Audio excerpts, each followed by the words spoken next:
from the Irish Physios. Today I'm with John and we're going to talk you through pronation. Is it a bad thing? How to fix it? And all the things that we can do to help control it.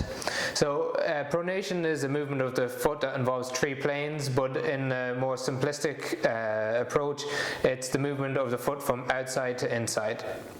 This is a normal movement of the foot, and in fact it needs to occur for you to walk or run.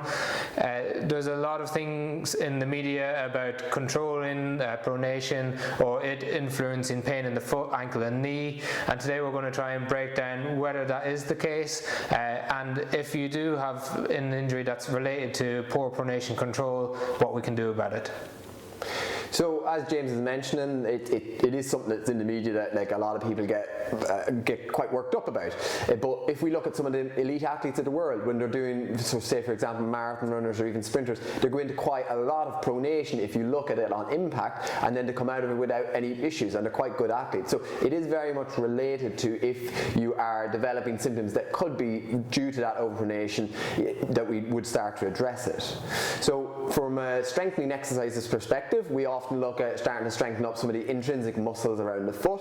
So that might be your flexor hallucis longus, so intrinsic muscles of your arch, along with the tib post tendon. We'd look at strengthening those up, so we have videos on those below. And we'd also look at maybe treating it with some biomechanical alteration. So if there is a lot of issues with that pronation, we sometimes give people orthotics to dampen those forces going through it. But again, it is not something that we would always intervene in. When we look at patients running for running gait analysis, two simple things that you can keep in mind. One is what is your cadence? Ideally we would aim for 171 to 180 steps per minute. Increasing your cadence can reduce the forces that are placed through your foot, and also decrease the amount of pronation forces that are created when you run. The other thing to think about is listen to your feet hitting the ground. Are they slapping the ground? If they are, that's typically a sign of poor control of your feet. Again, that can be easily changed by increasing your cadence, or just thinking about landing softly or standing a bit more upright when you run.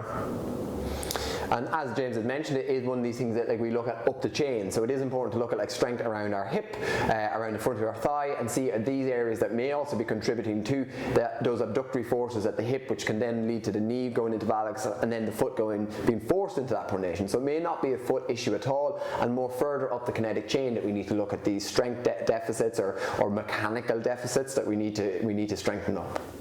So the question I think is not do we need to fix pronation, it's whether pronation is influencing an injury that you have. Even if it is, like we talked about, there's other things that you can do, such as strengthening the foot, ankle and all the way up to the hip to reduce those forces. And then in some cases that's not sufficient, and we add a little bit of support into the trainer via supported trainer or an insole.